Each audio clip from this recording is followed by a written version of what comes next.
ദൈവതിരുനാമം മഹത്വപ്പെടുമാറാകട്ടെ. ഭാഗ്യവചനധാര സന്ദേശം എന്നും പ്രഭാതത്തിൽ നമ്മൾ ശ്രവിക്കുന്നു. ഇന്നത്തെ ചിന്തയ്ക്കും ധ്യാനത്തിനുമായി തിരഞ്ഞെടുത്തിരിക്കുന്നത് സങ്കീർത്തനം 42:11. എൻ്റെ ആത്മാവേ, നീ വിഷാദിച്ച് ഉള്ളിൽ ഞരങ്ങുന്നതെന്ത്? ദൈവത്തിൽ പ്രത്യാശ വയ്ക്കുക.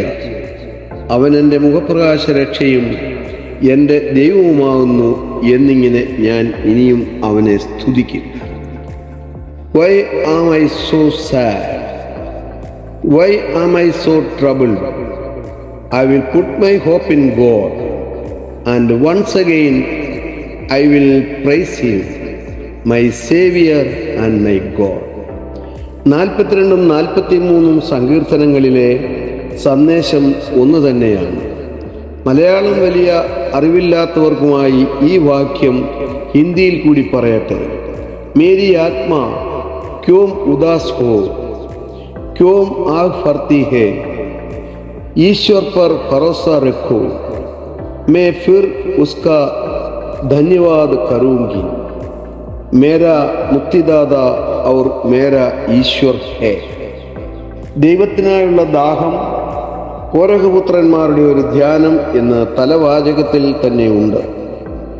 കോരഹ ലേവ്യ വംശജനാണ്.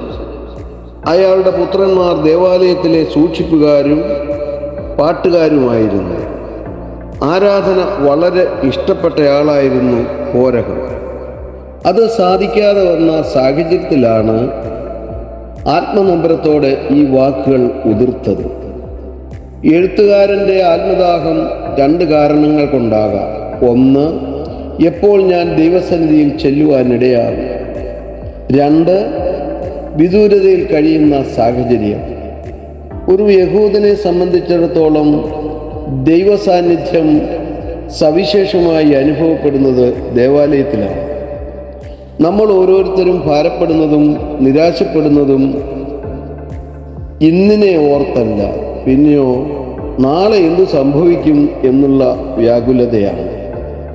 ഓളങ്ങൾ തിരമാലകൾ മീതെ കടന്നു പോകുന്നു. വാക്യം 7 പറയുന്നു, ചാട്ടവാറിൻ്റെ പ്രഹരം കൊണ്ടുള്ള വേദനയും സഹിച്ച് കൽത്തുറങ്കിൽ അടയ്ക്കപ്പെട്ട പൗലോസും ശീലാസും അർദ്ധരാത്രിക്ക് പ്രാർത്ഥിച്ച് ദൈവത്തെ പാടി സ്തുതിക്കുന്നു.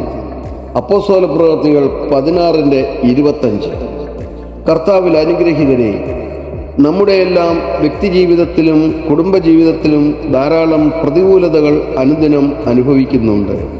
രോഗമാകാം, വാർദ്ധക്യത്തിൽ ആര് സഹായിക്കുമെന്നുള്ള പ്രയാസം, മക്കളുടെ ജോലി, കൊച്ചുമക്കളുടെ പഠനം, വിവാഹിതരാകാനുള്ള മക്കളെ പ്രതി സാമ്പത്തിക ബുദ്ധിമുട്ട്, പ്രിയപ്പെട്ടവരുടെ വേർപാട്, അങ്ങനെ ഒട്ടനവധി പ്രതികൂലതകൾ ഓരോരുത്തരും നേരിടുന്നുണ്ട്.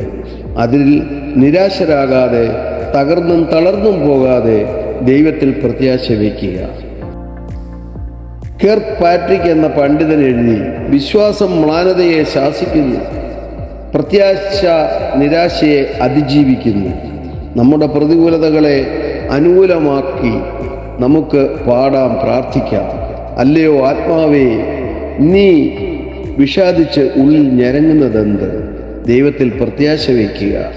അവൻ എൻ്റെ മുഖപ്രകാശ രക്ഷയും എൻ്റെ ദൈവവും ആകുന്നു. ഈ ദൂതിനെ ഉപസംഹരിക്കട്ടെ. ദൈവത്തിന് സ്തുതി.